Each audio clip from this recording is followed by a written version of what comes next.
ಅವ್ರ ಅಪ್ಪನ ಮನೆಯಿಂದ ತಂದ ಕೋನಪ್ಪ ಅಂತ ನನಗೆ ಬಂದಿದ್ದು ಬಿರುದೇನು ಹೇಳಿ, ಅವ್ರ ಅಪ್ಪನ ಮನೆಯಿಂದ ತಂದನಂತ ಸಂಘಕ್ಕೆ 38,66,00,000 ಮತ್ತೆ 2 ಕೋಟಿ ಚಿಲ್ಲರೆ ಬಂತು. ಒಟ್ಟು 41 ಕೋಟಿ ಇನ್ಕಮ್ ಟ್ಯಾಕ್ಸಿಂದ ಸಂಘಕ್ಕೆ ಬಂದಿರೋದು, ವಾಪಸ್ ಬಂದಿರೋದು. ಎಲ್ಲ ಕಡೆ ಎಜುಕೇಷನಲ್ ಇನ್ಸ್ಟಿಟ್ಯೂಷನ್ಗೆ 25% ಟ್ಯಾಕ್ಸ್ ಇದೆ, ಕಾರ್ಪೊರೇಷನ್ ಟ್ಯಾಕ್ಸು.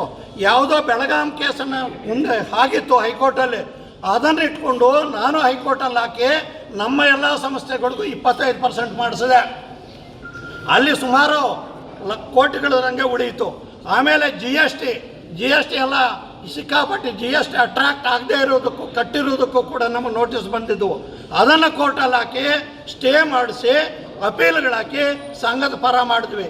ಹೀಗೆ ಈಗ ಸಾಕಷ್ಟು ಪ್ರಗತಿ ಬಿಗಿನಿಂಗಲ್ಲಾಯಿತು.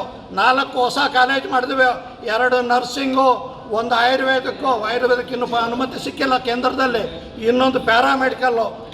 ನಮ್ಮದೇ ಸಮುದಾಯದವರ ಮಂತ್ರಿಗಳಿದ್ದರು, ₹1 ಇಲ್ದೇರ ಮಾಡಿಕೊಟ್ರು. BITಯಲ್ಲಿ 300 ಸೀಟ್ ಜಾಸ್ತಿ ಮಾಡಿಸಿದ್ವಿ, ಅಟಾನಮಸ್ ಮಾಡಿದ್ವಿ, 4 ಹೊಸ ಕಾಲೇಜ್ ಮಾಡಿದ್ವಿ, ಒಕ್ಕಲಿಗರ ಮಕ್ಕಳಿಗೆ ಪ್ರತಿಭಾ ಪುರಸ್ಕಾರ ಮಾಡಿದ್ವಿ, ತಂದಿದ್ದು ಒಕ್ಕಲಿಗರ ಮಕ್ಕಳಿಗೆ ಫೀಸ್ ಕಡಿಮೆ ಮಾಡಿಸಿದ್ವಿ. ಹೀಗೆಲ್ಲ ಹಾಸ್ಪಿಟ್ಲಲ್ಲಿ ಫ್ರೀ ಊಟ ನಮ್ಮ ಉಮಾಪತಿಯವರು ಇವರೆಲ್ಲ ಇದ್ದಾಗ ರಘುಗೌಡರು, ರಾಜಶೇಖರ್ ಗೌಡರು, ಇಲ್ಲಿ ಯಾರು ಕರಪ್ಷನ್ ಪರ ಯಾರು ಕರಪ್ಷನ್ ವಿರುದ್ಧ ಅನ್ನೋದು ಇಲ್ಲೇ ಗೊತ್ತಾಗ್ತದೆ ನಿಮಗೆ.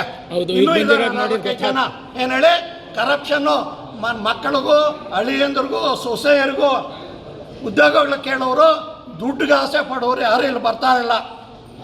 ಏನು ಹೇಳಿ ಅದಕ್ಕೆ ಆಸೆ ಪಡ್ತಾ ಇರೋರು ಈ ಒಂದು ಕಡಿವಾಣ ಹಾಕಬೇಕು. ಈ ಒಂದು ಅಕ್ರಮ ನೇಮಕಾತಿಗೆ ಇದು ಕಡಿವಾಣ ಹಾಕಿ ಭ್ರಷ್ಟಾಚಾರ ಕಡಿವಾಣ ಹಾಕಬೇಕು, ಭ್ರಷ್ಟಾಚಾರ ಆಡಳಿತ ಮಂಡಳಿ ಇದರಿಂದ ತೊಲಗಬೇಕು ಅಂತ ಹೇಳಿ ಇದು ಮಾಡ್ತಾ ಇರೋದ್ರಿಂದ ಯಾರು ಪ್ರಾಮಾಣಿಕರಿದ್ದಾರೆ ಅವ್ರು ಮೀಟಿಂಗ್ ಬಂದರೆ ಇವೆಲ್ಲ ಪ್ರಶ್ನೆ ಮಾಡ್ತಾರೆ. ಮೀಟಿಂಗಿಂದ ಹೊರಗಿಡಬೇಕು ಅಂತೇಳಿ ಒಂದೇ ವಿಷಯಕ್ಕೆ 2 ಸಲ ಯಾರೇ ಇಡೀ ಗೆಜೆಟ್ ಇದೆ, ಏನು ಹೇಳಿ ಗೆಜೆಟ್ ಪ್ರಕಾರ ಕೊಟ್ಟಿರೋದು ಎಲ್ಲ ಜುಡಿಷಿಯಲ್ ಏನು KAT ಜಡ್ಜ ರಿಪೋರ್ಟ್ ಕೊಟ್ಟರೆ ಅದ ಬೇಡವಂತೆ. ಯಾರ ರಿಟೈರ್ಡ್ ಎಂಪ್ಲಾಯಿ ಇರ್ತಾರ ಇವ್ರು ಬೇಕಾದಂಗೆ ಬರೆಸ್ಕೊಂಡು ECL ತೀರ್ಮಾನ ಆಗದಿರ ಅದ್ರ ಪ್ರಕಾರ ನಡೀಬೇಕಂತೆ.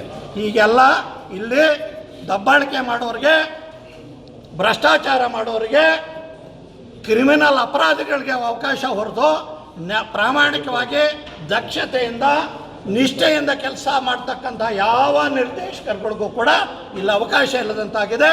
ಇದು ಯಾರಪ್ಪನ ಸೊತ್ತು ಅಲ್ಲ, ಇದು ಸಮುದಾಯದ ಸೊತ್ತು.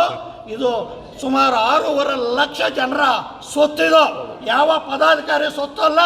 ನಾನು ಕೂಡ 2.5 ವರ್ಷ ಕಾರ್ಯದರ್ಶಿ ಆಗಿದ್ದೆ.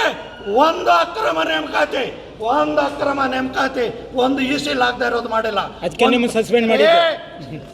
ಯಾವೇ ಫಾರ್ಮೇಸಿಯಲ್ಲಿ ಕಾನೂನುಬದ್ಧವಾಗಿ ECನಲ್ಲಾಗಿ ಇಂಟರ್ವ್ಯೂ ನಡೆದು ಸೆಲೆಕ್ಟ್ ಮಾಡಿರೋರಿಗೆ ಮೊದಲಿರೋರು ಯಾರೋ ದುಡ್ಡು ಮಾಡ್ಕೊಂಡೋಗಿದ್ದಾರೆ, ಮೊದಲ ಆಡಳಿತ ಮಂಡಳಿ. ಈಗ ದುಡ್ಡಿಲ್ಲ, ನೀವು ಕೊಟ್ಟರೆ ಇದು ಮಾಡಿ, ಇಲ್ಲ ಅಂದ್ರೆ ರಿಲೀವ್ ಮಾಡ್ತೀವಿ ಅಂತ ಈಗ ಸಂಬಳ ಮಾಡಿಲ್ಲ. ಈಗ ಸಜ್ಜೆಪಾಳ್ಯದಲ್ಲಷ್ಟೇ ಹೇಳ್ತಾ ಇದ್ದೀನಲ್ಲ, ಕಾಲೇಜೇ ಮಂಜೂರಾಗಿಲ್ಲ. ಅವಾಗಲೇ ಹೇಳಿದೆ ಆಯುರ್ವೇದಕ್ಕೂ ಈಗಾಗಲೇ ಅದಕ್ಕೆ ಪರ್ಮನೆಂಟ್ ಮಾಡಕ್ಕೆ ಕೊಟ್ಟಿದ್ದಾರೆ. ₹10,000 ಕೊಟ್ಟರೆ ಎಲ್ಲಿಗೆ ಹಾಸ್ಪಿಟ್ಲಿಗೆ, 20,000 ಕೊಟ್ಟರೆ BITಗೆ. ಇದು ಆಡಳಿತ. ಏನು ಹೇಳಿ ಇದು ಆಡಳಿತಕ್ಕೆ ಇಷ್ಟು ಭ್ರಷ್ಟ ಒಂದು ಸಂಘನ ಇಡೀ ನನ್ನ ಜೀವಮಾನದಲ್ಲಿ ನೋಡಲಿಲ್ಲ. ಇದೊಂದು ಕೆಟ್ಟ ಪದಾಧಿಕಾರಿಗಳಲ್ಲಿ ಸೇರ್ಕೊಂಡಿದ್ದಾರೆ. ಈ ಪದಾಧಿಕಾರಿಗಳಿಗೆ ಎಲ್ಲರೂ ಧಿಕ್ಕಾರ ಇರಲಿ. ಮುಂಬರುವ ಎಲ್ಲ ಇದರಲ್ಲೂ ಕೂಡ ಇವನ್ನ ತೊಲಗಿಸುವುದೇ, ಉತ್ತಮ ಆಯ್ಕೆ ಮಾಡುವುದೇ ನಿಮ್ಮೆಲ್ಲರ ಕೆಲಸ ಆಗಬೇಕು. ಈಗ ನೀವೆಲ್ಲರೂ ಅಷ್ಟೇ, ಇದು ಸಾಂಕೇತಿಕ, ಇದು ಎಚ್ಚರಿಕೆ ಕೊಡ್ತಾ ಇದ್ದೇವೆ, ಸಾಂಕೇತಿಕ.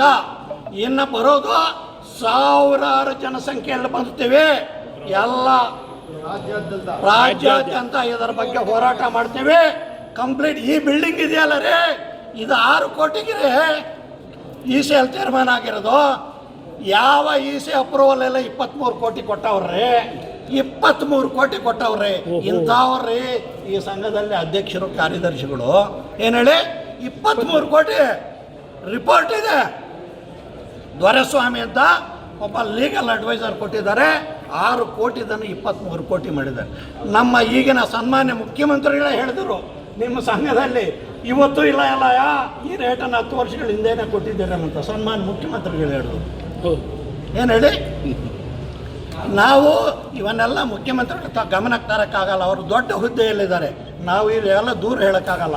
ಏನೋ ಸಮುದಾಯದ ವಿಷಯ ಇಲ್ಲಿಗೆ ಮುಕ್ತಾಯ ಆಗಲಿ, ಇದೊಂದು ಎಚ್ಚರಿಕೆ ಗಂಟೆಯನ್ನು ಕೊಡ್ತಾ ಇದ್ದೇವೆ. ಅವರು ಎಚ್ಚೆತ್ತುಕೊಳ್ಳಲಿಲ್ಲ, ರಾಜ್ಯಾದ್ಯಂತ ಸಂಪೂರ್ಣ ದಾಖಲೆಗಳನ್ನು ಸಂಗ್ರಹಿಸಿದ್ದೇನೆ, CDs ಮಾಡಿ ಇಡೀ ರಾಜ್ಯ ಪ್ರಚಾರ ಮಾಡ್ತೀವಿ.